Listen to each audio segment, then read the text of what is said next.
Today I want to talk about the meta builds that are forming currently and what can actually be used to counter them in PvP. I will make this video as fast as I can, but if I don't cover something enough, feel free to leave a comment down below if you have any questions or just want to share a tip. First, I want to talk about skill builds. They have seen buffs and nerfs from Title Update 6, but overall, I feel they've been given a rather short stick because they're actually extremely easy to counter, especially since hazard protection is so easy to max out and most of the status effects, except bleed, are kind of a joke. So if you're actually dying to Seekers and Hives, it is a pretty easy fix. The most common versions of skill builds currently are actually based around the BTSU gloves, with many opting to run with ongoing directive for the increased bleed, or hardwired for the skill power plus the mod slots. And they're also using the demolitionist for the explosion damage or the technician for the 50% skill power.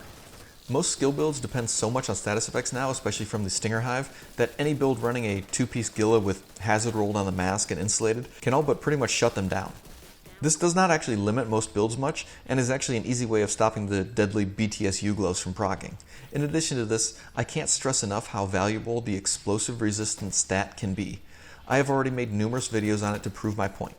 While it does require a lot of dedication to actually fully invest into, 50% is not really that difficult to get with a 2-piece negotiator and 2 blue explosive resistance mods. This is enough to actually stay alive from even the strongest Seekers and even the grenade launcher special from the demolitionist.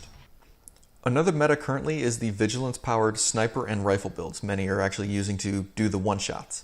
Most marksmen are actually using Araldi and Aces, while rifles are generally using Araldi Overlord and usually some sort of crit-based brand like Wyvern. These builds are a little harder to counter passively since there is actually no headshot protection stat, but for the most part, they are actually extremely squishy. A well-tossed Seeker, properly aimed mortar, or any damage build running a marksman rifle can usually one-tap them. I prefer my long-range pistol build because it actually blocks their headshots with the shield, and they never actually really see the sleeper death pistol coming at them from 50 meters away. Since most skirmish maps have poor lines of sight and multiple paths, getting behind them isn't really hard either, meaning only the most aware snipers really stand a chance of being flanked. But the best suggestion would just be to not fight in the open. Make them move to bad spots and don't let them get easy kills while you're distracted fighting someone else. Another build seeing a resurgence is the clutch build. Thanks to the crit reduction being removed, there is no longer a direct counter to the build.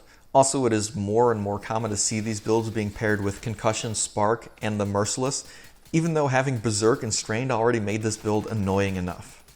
Generally, this build is vulnerable to skills like the Hive because they usually lack the hazard protection, in favor of health rolls obviously, but some of the better builds can still get about 70%. Snipers can be a safe counter to them, max shotgun builds actually work alright if they're able to cut through the healing, and some tanky Firestarter skill builds can actually troll the crap out of them. But maybe the best way to actually fight them is with a 3-piece Negotiators build with high blue rolls. This will actually allow you to drop their armor with your gun, and then drop their health when your blowback procs. This may actually seem like a cheese to some, but it works because Clutch is the most dangerous when fully buffed with Berserk and Strained. So getting that single killing blow when they drop your armor is really important. It can also give you a couple seconds of stagger to shoot them if they actually had enough health to survive. This brings us to Negotiator builds, which might be one of the most annoying builds this update. Almost guaranteed to kill a full DPS build in one blast, which makes jumping them from behind sometimes a useless endeavor. They're not hard to counter, but goddamn are they annoying to fight at times. Skills can be really useful because the grenades will actually go after the skill that caused the damage. However, they can easily have 100% hazard and at least 30% explosive resistance. One of the best ways to fight them as a DPS build is actually from cover. Most of the time, the grenade will actually impact in front of the barrier and block all damage. Also, backing up while using the shield will prevent the explosion from going under and killing you. Not side to side, directly backwards. My preferred counter is actually another 3-piece Negotiator's Dilemma. If you stack more health and explosive resistance, you can generally just face tank them and basically just survive both explosions while they end up on the floor. Lastly, and maybe the worst of the new troll meta builds, is the 3-piece Negotiator Dilemma with Clutch, which means that every 3 seconds you're launching grenades from your armor repair. Paired with a Fixer and Mender, this build is probably one of the worst troll builds I have seen.